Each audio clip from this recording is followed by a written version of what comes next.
चलिए मित्रों, शुरू करते हैं हम अपना आज का करंट अफेयर। देखते हैं हमारे जितनी भी महत्वपूर्ण खबरें हैं सभी पे विस्तार से चर्चा और विश्लेषण करते हैं।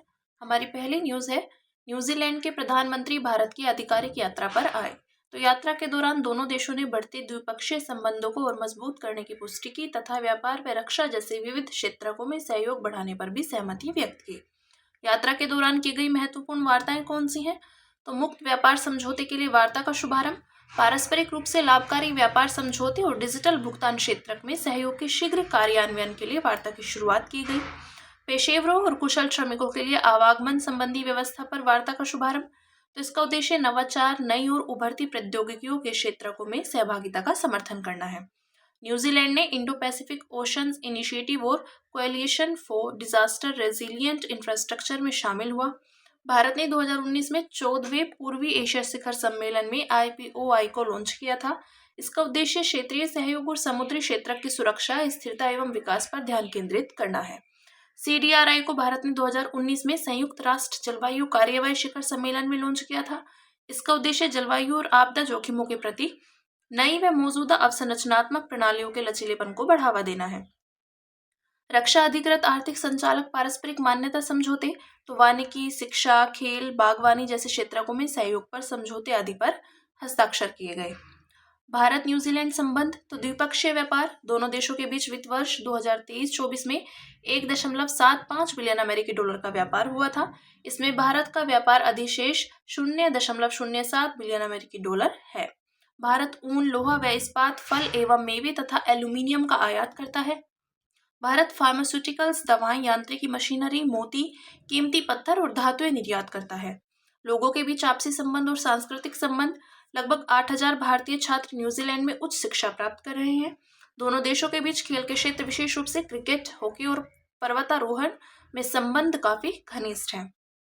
रक्षा सहयोग, तो इसमें नौ सेनाध्यक्ष के दौरे, बंदरगाह का दौरा, अंतर्राष्ट्रीय संगठित अपराध के खिलाफ सीमा शुल्क सहयोग व्यवस्था 2024 आदि शामिल है।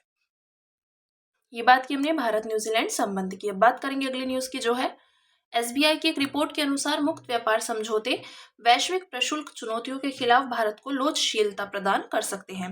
तो रिपोर्ट में दावा किया गया है कि FTAs करने की भारत की व्यापार रणनीति इसके द्विपक्षीय व्यापार को बढ़ावा देगी और डिजिटल व्यापार में नए अवसर पैदा करेगी। इसके विषय में जानते हैं तो FTA 2 या 2 से अधिक देशों या व्यापारिक गुटों के मध्य संपन्न किया जाने वाला एक व्यापारिक समझौता है। इसे मुख्य रूप से व्यापार की जाने वाली वस्तुओं या सेवाओं या दोनों पर आरोपित सीमा शुल्कों और गैर प्रशुल्क बाधाओं को कम करने या समाप्त करने के लिए संपन्न किया जाता है।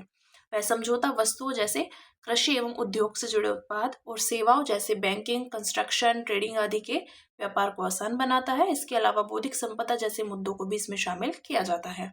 FTAs के लाभ जानते हैं तो विदेशी बाजार तक आसान पहुंच, प्रशुल्क और गैर प्रशुल्क बाधाएं खत्म होने से व्यापार बढ़ता है।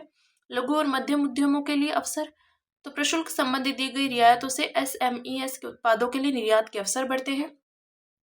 अन्य है, सीमा पार व्यापार में बाधाएं कम होती हैं, निवेश को बढ़ावा मिलता है, ऑनलाइन व्यापार के नियमों में सुधार होता है और क्षेत्रीय एकीकरण को बढ़ावा मिलता है। भारत और FTAs, तो SBI की रिपोर्ट के अनुसार भारत ने अपने निर्यातोन्मुखी घरेलू विनिर्माण को बढ़ावा देने के लिए मॉरिशस, UAE, ऑस्ट्रेलिया जैसे अपने व्यापारिक साझेदारों के साथ पिछले 5 वर्षों में 13 FTAs पर हस्ताक्षर किए हैं। उदाहरण, तो भारत आसियान वस्तु व्यापार समझौता, दक्षिण एशिया मुक्त व्यापार समझौता आदि। भारत वर्तमान में यूनाइटेड किंगडम, कनाडा और यूरोपीय संघ के साथ FTAs पर वार्ता कर रहा है। रिपोर्ट के अन्य बिंदुओं पर एक नजर डालते हैं तो विदेशी संस्थागत निवेश प्रवाह, वित्त वर्ष 2024 में भारत को 41 बिलियन डॉलर का FII निवेश प्राप्त हुआ था, जो वित्त वर्ष 2016 के बाद सबसे अधिक है। निर्यात विविधीकरण, तो भारत मूल्य संवर्धन, वैकल्पिक क्षेत्रों की खोज और नई आपूर्ति श्रृंखला एल्गोरिथम के साथ अपने निर्यात बास्केट में विविधता लाया है। देखते हैं व्यापार समझौता का श्रेणीक्रम। तो अधिमान्य व्यापार समझौता, तो इसमें कुछ विशिष्ट वस्तुओं पर शुल्क में कटौती। फिर आता है मुक्त व्यापार समझौता, अधिकांश वस्तुओं पर शुल्क में कटौती। कॉमन मार्केट, तो श्रम और पूंजी का मुक्त प्रवाह। कस्टम यूनियन, आंतरिक रूप से शून्य शुल्क व्यापार और सामान्य बाह्य शुल्क। और इकोनॉमिक यूनियन, तो इसमें साझा संस्थानों के साथ सबसे गहनतम एकीकरण होता है। ठीक है, ये बात की हमने व्यापार समझौतों की। अब बात करेंगे अगली न्यूज की, जो है वैज्ञानिकों ने बीड के एक गांव में उल्कापिंड गिरने की पुष्टि की। जब कोई उल्का वायुमंडल से गुजरते हुए पूरी तरह से नष्ट न होकर पृथ्वी के धरातल से टकराती है तो उसे उल्कापिंड कहते हैं। उल्कापिंडों के अध्ययन का महत्व जानते हैं तो सौर प्रणालियों को समझने में सहायक, इनमें सौर मंडल के इतिहास के प्रमाण मिल सकते हैं। भूवैज्ञानिक संरचना ये ग्रहों एवं सौरमंडल के भूरसायन विज्ञान और खनिज संरचना के बारे में जानकारी प्रदान करते हैं। ये ग्रहों के उद्भव और जीवन की उत्पत्ति एवं विकास को समझने में मदद कर सकते हैं। इनके अन्वेषण से संबंधित पहले कौन सी है, तो NASA all sky fireball network. यह आकाश में शुक्र ग्रह से भी अधिक चमकीली उल्का का अवलोकन करने के लिए कैमरों का एक नेटवर्क है। इन अधिक चमकीली उल्काओं को फायरबॉल कहा जाता है। कनाडा का CMOR, तो इसका उद्देश्य उल्काओं की गति, दिशा और अवस्थिति का पता लगाना है। देखते हैं अंतरिक्ष में उल्काप यानी मीटेओरॉइड। ये आमतौर पर बड़े खगोलीय पिंडों से टूटकर अलग हुए अंतरिक्ष में मौजूद छोटे छोटे चट्टानी पिंड होते हैं, जैसे ग्रह, क्षुद्र ग्रह, धूमकेतु आदि। ये चट्टानी और या धातु में दोनों रूप में हो सकते हैं। इनका आकार क्षुद्र ग्रहों से छोटा होता है और इनमें धूमकेतुओं की तुलना में कम जल व बर्फ होती है। वायुमंडल में प्रवेश के दौरान उल्का, तो ये तब बनते हैं जब उल्कापिंड पृथ्वी या किसी ग्रह के वायुमंडल में प्रवेश करते हैं। इन्हें शूटिंग स्टार कहा जाता है क्योंकि ये वायुमंडलीय में तेज गति से प्रवेश करते हुए घर्षण के दबाव के कारण जल जाते हैं। उल्का वर्षा एक खगोलीय घटना है जिसमें एक लघु अवधि के दौरान कई उल्काएं पृथ्वी के वायुमंडल में प्रवेश करती हैं। नेक्स्ट है धरातल से टकराने पर उल्कापिंड। तो जब कोई उल्का वायुमंडल से गुजरते हुए पूरी तरह से नष्ट न होकर धरातल से टकराती है तो उसे उल्कापिंड कहते हैं। इसकी संरचना चट्टानी लोहयुक्त और चट्टानी लोहयुक्त हो सकती है। इसका बाहरी आवरण गहरे रंग का और जला हुआ होता है तथा तापीय अपक्षय के कारण इसकी सतह खुरदरी, चिकनी या थंबप्रिंट जैसी होती है। यह धरातल से टकराकर क्रेटर बना सकता है। उदाहरण के लिए लोनार झील महाराष्ट्र में है जो, ठीक है। तो पृथ्वी पर 50,000 से अधिक उल्कापिंड पाए गए हैं। इनमें से 99.8% क्षुद्र ग्रहों के खंड हैं। भारत में भारतीय भूवैज्ञानिक सर्वेक्षण देश में गिरे सभी उल्कापिंड का संरक्षक है, ठीक है। अब बात करेंगे अगली न्यूज की, जो है फ्रांस के मोसेले क्षेत्र में 92 ट्रिलियन डॉलर मूल्य का व्हाइट हाइड्रोजन भंडार खोजा गया। तो ये 46 मिलियन टन का भंडार स्वच्छ ऊर्जा क्षेत्र में क्रांतिकारी बदलाव ला सकता है। व्हाइट हाइड्रोजन के विषय में देखते हैं तो तेल और गैस की तरह व्हाइट हाइड्रोजन भी प्राकृतिक रूप से पाया जाता है। यह कठोर चट्टानों में निरंतर जारी भू रासायनिक अभिक्रियाओं से बनता है। विशेषताएं, तो इसके अणु हाइड्रोकार्बन अणुओं से छोटे और हल्के होते हैं। इससे ये अणु आसानी से चट्टानों से बाहर निकल जाते हैं। वर्तमान स्थिति देखते हैं इनकी। तो वर्तमान में व्हाइट हाइड्रोजन उद्योग अपनी प्रारंभिक अवस्था में है तथा इसमें केवल कुछ ही नवाचारकर्ता सक्रिय हैं। इसके लाभ जानते हैं। प्राकृतिक रूप से उपलब्ध, तो हाइड्रोजन के अन्य प्रकारों के विपरीत इसके लिए औद्योगिक स्तर पर उत्पादन की आवश्यकता नहीं होती है। पर्यावरण की दृष्टि से बेहतर, तो इसमें कार्बन उत्सर्जित नहीं होता है। लागत प्रभावी, इसमें अक्षम ऊर्जा रूपांतरण या विनिर्माण प्रक्रियाओं की आवश्यकता नहीं होती है। साथ ही अंतिम उपयोगकर्ता बाजारों के निकट स्थित भंडारों से बड़े पैमाने पर इसका उत्पादन किया जा सकता है। हीलियम के साथ सहअस्तित्व, तो यह स्थिति व्हाइट हाइड्रोजन के वाणिज्यिक दोहन के लिए एक महत्वपूर्ण लाभ प्रदान करती है। हाइड्रोजन के अन्य प्रकार जानते हैं।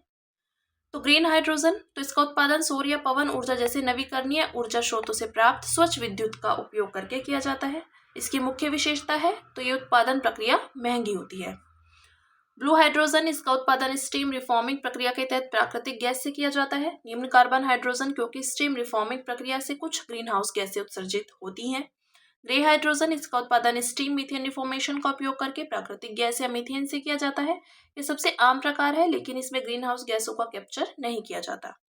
ब्लैक और ब्राउन हाइड्रोजन, तो इसका उत्पादन गैसीकरण प्रक्रिया के माध्यम से जीवाश्म ईंधन से किया जाता है। पर्यावरण के लिए अत्यधिक हानिकारक है। पिंक हाइड्रोजन, तो इसका उत्पादन परमाणु ऊर्जा द्वारा संचालित इलेक्ट्रोलिसिस के माध्यम से किया जाता है। इसे पर्पल या रेड हाइड्रोजन भी कहा जाता है। इसका उपयोग ऊर्जा भंडारण माध्यम के रूप में किया जाता है, ठीक है। बात की हमने हाइड्रोजन के प्रकारों के विषय में। अब बात करेंगे अगली न्यूज की, जो है सरकार क्रिएटर इकोनॉमी को बढ़ावा देने के लिए सार्वजनिक निजी भागीदारी के माध्यम से $1 बिलियन का फंड स्थापित करेगी। तो केंद्र सरकार द्वारा घोषित इस फंड का इस्तेमाल डिजिटल कंटेंट क्रिएटर्स को अपने कौशल को बेहतर बनाने, अपने प्रोडक्शन को अपग्रेड करने और वैश्विक बाजारों में विस्तार करने में सक्षम बनाने के लिए किया जाएगा। क्रिएटिव और डिजिटल टेक्नोलॉजी में विशेषता को बढ़ावा देने के लिए Indian institute of creative technology की स्थापना के लिए भी धन आवंटित किया गया है। क्रिएटर इकोनॉमी क्या है, तो यह एक तेजी से समृद्धि करने वाला क्षेत्र है। इसमें कलाकार, शिक्षक, गेमिंग स्ट्रीमर, वीडियो निर्माता, पॉडकास्टर और अन्य रचनात्मक लोग शामिल होते हैं। ये सभी लोग यूट्यूब और इंस्टाग्राम जैसे डिजिटल प्लेटफॉर्म पर अपने क्रिएटिव कंटेंट से आय अर्जित करते हैं। वर्ष 2023 में वैश्विक स्तर पर क्रिएटर्स इकोनॉमी का आकार $250 बिलियन था। 2027 में इसका आकार दोगुना $480 बिलियन होने की उम्मीद है। यह ऑरेंज इकोनॉमी के अंतर्गत एक उभरता हुआ क्षेत्र है। ऑरेंज इकोनॉमी में एडवर्टाइजिंग, आर्किटेक्चर, कला, संगीत, फिल्म निर्माण आदि शामिल है। भारत के लिए क्रिएटर्स इकोनॉमी का महत्व। तो जीडीपी में योगदान, उदाहरण के लिए अकेले यूट्यूब के इकोसिस्टम ने 2022 में भारत के जीडीपी में 10,000 करोड़ रुपए से अधिक का योगदान दिया था। वर्ष 2024 में भारत की ऑरेंज इकोनॉमी का मूल्य $30 बिलियन था, जिसे भारत की जीडीपी में लगभग 2.5% का योगदान दिया है। रोजगार सृजन, तो यह ब्रांड कोलैबोरेशन, प्रायोजित कंटेंट, व्यापारिक बिक्री आदि के माध्यम से लाखों क्रिएटर्स, इन्फ्लुएंसर्स और ज्ञान पेशेवरों को आजीविका प्रदान करता है। सॉफ्ट पावर, संगीत, नृत्य, शिक्षा जैसे क्षेत्रों में तैयार होने वाले कंटेंट ने अंतर्राष्ट्रीय स्तर पर सराहना एवं ख्याति प्राप्त की है। इससे भारत की सॉफ्ट पावर बढ़ी है एवं विदेशी राजस्व प्राप्त हुआ है। भारत के क्रिएटर्स इकोनॉमी के समक्ष मौजूद चुनौतियां, तो डिजिटल इंफ्रास्ट्रक्चर में मौजूद कमियां, जैसे इंटरनेट तक सभी लोगों की समान रूप से पहुंच का अभाव, भारत नेट के शुरू होने की धीमी गति, डेटा डिवाइस की उच्च लागत और कम डिजिटल साक्षरता आदि विशेष रूप से ग्रामीण क्षेत्रों के क्रिएटर्स के लिए बाधाएं हैं। नीतिगत एवं विनियाम के चुनौतियां, तो उदाहरण के लिए अस्पष्ट कराधान, गोपनीयता संबंधी कानूनों के अनुपालन का बोझ, कमजोर कॉपीराइट प्रवर्तन और प्लेटफॉर्म नीति में बदलाव क्रिएटर्स के लिए अनिश्चितता पैदा करते हैं। वित्तीय बाधाएं, तो उदाहरण के लिए विज्ञापन से प्राप्त होने वाला कम राजस्व, उच्च अंतर्राष्ट्रीय प्लेटफॉर्म भुगतान शुल्क और पूंजी तक पहुंच की कमी क्रिएटर्स के लिए वित्तीय स्थिरता एवं विकास को बाधित करती है। देखते हैं अगली न्यूज जो है, अरुणाचल प्रदेश ने राज्य जैव विविधता रणनीति और कार्यवाही का एक जन योजना शुरू की। तो यह जिला स्तरीय कार्य योजना को शामिल करने वाली पहली ऐसी SBSAP है जो राष्ट्रीय जैव विविधता रणनीति और कार्य योजना तथा कुनमिंग मॉनिटल वैश्विक जैव विविधता फ्रेमवर्क के अनुरूप है। KMGBF को जैव विविधता अभिसमय के COP 15 में अपनाया गया था। KMGBF में तत्काल कार्यवाही के लिए 23 कार्यवाही उन्मुख वैश्विक टारगेट शामिल हैं, जिन्हें 2030 तक हासिल करना है। जैव विविधता संरक्षण में राज्य सरकारों की भूमिका, तो प्रभावी रूप में कार्य करना। ये वैश्विक जैव विविधता लक्ष्यों को स्थानीय आवश्यकता और प्राथमिकताओं के अनुरूप ढालने में सक्षम होती हैं। स्थानीय ज्ञान और अनुभव, इनके द्वारा जमीनी स्तर पर सीखे गए अनुभव शासन के उच्च स्तरों के साथ साझा किए जाते हैं। जमीनी वास्तविकता को बेहतर रूप से समझना, तो राज्य सरकारें अपने क्षेत्रों में प्रणालीगत बदलाव के समक्ष मौजूद बाधाओं को समझने और उन पर कार्यवाही करने में सबसे मजबूत स्थिति में होती है। बेहतर निगरानी और रिपोर्टिंग, ये कार्य स्थानीय स्तर पर अधिक प्रभावी ढंग से किए जा सकते हैं। जैव विविधता संरक्षण में राज्य सरकारों की भागीदारी को बढ़ावा देने वाले पहले, तो वैश्विक स्तर पर जैव विविधता अभिसमय के तहत जैव विविधता के लिए उपराष्ट्रीय सरकारों, शहरों और अन्य स्थानीय प्राधिकरणों पर कार्य योजना शुरू की गई। अंतर्राष्ट्रीय प्रकृति संरक्षण संघ, तो इसने अपने सदस्यों के लिए स्थानीय सरकारों की एक नई श्रेणी की शुरुआत की। भारत में बात करें तो भारत ने अपने अपडेटेड NBSAP 2024 से 2030 में राष्ट्रीय जैव विविधता प्राधिकरण, राज्य जैव विविधता बोर्ड और स्थानीय जैव विविधता प्रबंधन समितियों को शामिल करते हुए त्रिस्तरीय संस्थागत संरचना का प्रावधान किया। CBD के अनुच्छेद 6 के अनुसार प्रत्येक पक्षकार को NBSAP तैयार करना अनिवार्य है। केस स्टडी, तो पक्के टाइगर रिजर्व अरुणाचल प्रदेश में हॉर्नबिल नेस्ट एडॉप्शन पहल। आईची जापान जैव विविधता रणनीति 2020 में पारिस्थितिकी नेटवर्क के निर्माण पर ध्यान केंद्रित किया गया है आदि। बात करेंगे अन्य सुर्खियों की, जिसमें पहली न्यूज है ऑनलाइन आश्वासन निगरानी प्रणाली। तो केंद्रीय संसदीय कार्य मंत्री ने सरकारी आश्वासनों के प्रबंधन में ऑनलाइन आश्वासन निगरानी प्रणाली की भूमिका को उजागर किया। यह संसदीय कार्य मंत्रालय द्वारा कार्यान्वित एक डिजिटल प्लेटफॉर्म है। यह प्लेटफॉर्म सुनिश्चित करता है कि संसद में मंत्रियों द्वारा दिए गए आश्वासनों पर व्यवस्थित रूप से नजर रखी जाए, निगरानी की जाए और उन्हें पूरा किया जाए। सदन में प्रश्नों के उत्तर देने या बहस के दौरान मंत्रियों द्वारा आश्वासन दिए जाते हैं। सूचना उपलब्ध न होने के कारण दिए गए आश्वासन 3 माह की अवधि के भीतर पूरे किए जाने होते हैं। संसदीय कार्य मंत्रालय को भारत सरकार नियम 1961 के अंतर्गत आश्वासनों के कार्यान्वयन का कार्य सौंपा गया है। नेक्स्ट है भारतीय मानक ब्यूरो BIS। BIS ने असुरक्षित व गैर प्रमाणित उत्पाद बेचने वाले ई-कॉमर्स प्लेटफॉर्म्स पर कार्यवाही की। इसके विषय में देखते हैं। मुक्त, सुरक्षित और विश्वसनीय गुणवत्ता वाले सामान उपलब्ध होते हैं, उपभोक्ताओं के स्वास्थ्य संबंधी खतरों को न्यूनतम करता है, निर्यात को बढ़ावा देता है, आयात पर निर्भरता घटाता है आदि। ब्यूरो के सदस्य, तो इसमें 25 सदस्य होते हैं जो केंद्र और राज्य सरकारों का प्रतिनिधित्व करते हैं। नेक्स्ट है प्रधानमंत्री इंटर्नशिप योजना। तो वित्त मंत्री ने प्रधानमंत्री इंटर्नशिप योजना के लिए एक समर्पित मोबाइल ऐप लॉन्च किया। इसे 2024 में कॉर्पोरेट कार्य मंत्रालय ने शुरू किया था। उद्देश्य है इसका अगले 5 वर्षों में 1 करोड़ युवाओं 21 से 24 वर्ष को भारत की शीर्ष 500 कंपनियों में इंटर्नशिप का अवसर प्रदान करना, अकादमिक शिक्षा और उद्योग की आवश्यकताओं के बीच अंतर को कम करना, व्यावहारिक अनुभव के जरिए कौशल विकास और व्यावसायिक विकास को प्रोत्साहन देकर प्रतिभागियों की रोजगार क्षमता को बढ़ावा देना।